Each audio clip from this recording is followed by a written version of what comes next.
सभी छात्र विशेष रूप से ध्यान देंगे। आज हम विलोपन विधि को सीखने वाले हैं। विलोपन विधि से संबंधित कोई भी एक सवाल हर परीक्षाओं में अवश्य आता है, इसलिए आप इसको ध्यान से देखें और अच्छी तरह से इसको समझें ताकि आप बोर्ड परीक्षाओं में इस तरह के सवालों को हल कर सको। तो चलिए हम इसे हल करते हैं। देखिए, विलोपन विधि को हल करने के लिए सबसे पहले हमें दो समीकरण जो दिए होते हैं उनके किसी भी पद को समान करना होती है। या तो हम दोनों के पहले पहले पद को समान करेंगे या हम दूसरे दूसरे पद को समान करेंगे। तो चलिए हम इसमें समीकरण पहले और दूसरे के पहले पहले पद को हम समान करते हैं। तो समान करने के लिए क्या करना है, हमें समीकरण पहले का जो पहला पद है उसका गुणांक 3 है, 3 का गुणांक समीकरण 2 में कर देना है। और समीकरण 2 का पहला पद 2x है, इसका गुणांक 2 है, तो 2 का हम समीकरण 1 में गुणा करेंगे। तो हमने ये लिखा है समीकरण 1 में 2 का और समीकरण 2 में 3 का गुणा करने पर इस प्रकार से हम इनमें गुणा करेंगे। चलिए गुणा कर लेते हैं। 2 का गुणा 3 में 6x प्लस 2 का 4 में 8y, 2 का 10 में 20।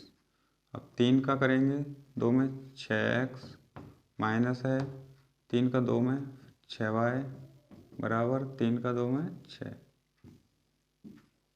घटाने पर। घटाने के लिए हमें इनके निशान चेंज करने होंगे।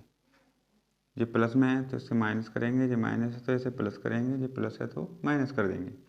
6x में से 6x घटाएंगे, कट जाएगा, कुछ नहीं बचा। 8y और 6y। अब देखिए 6y प्लस के हो गए हैं तो 6 और 8 कितने होते हैं, 14y बराबर 20 में से 6 घटाएंगे तो यहाँ पे भी 14 बचेंगे। y बराबर 14 और इधर के जो 14 हैं वो भी बटे में आ जाएंगे, ये कट जाएंगे तो हमारा आंसर आ जाएगा 1। यानी कि हमारा y का मान 1 आ गया है।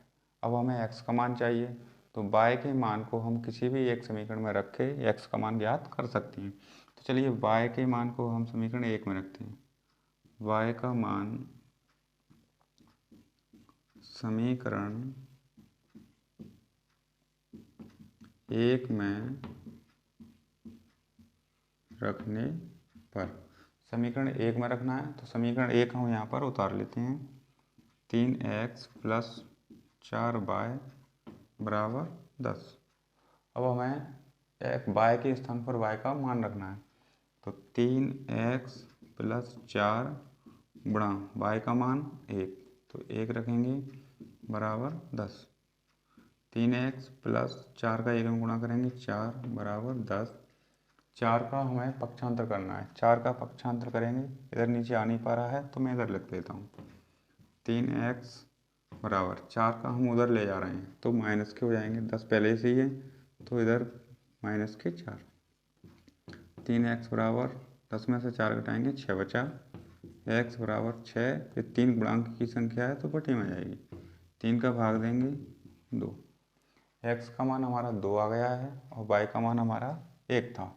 तो इस प्रकार से विलोपन विधि के किसी भी सवाल को हम आसानी से हल कर सकते हैं।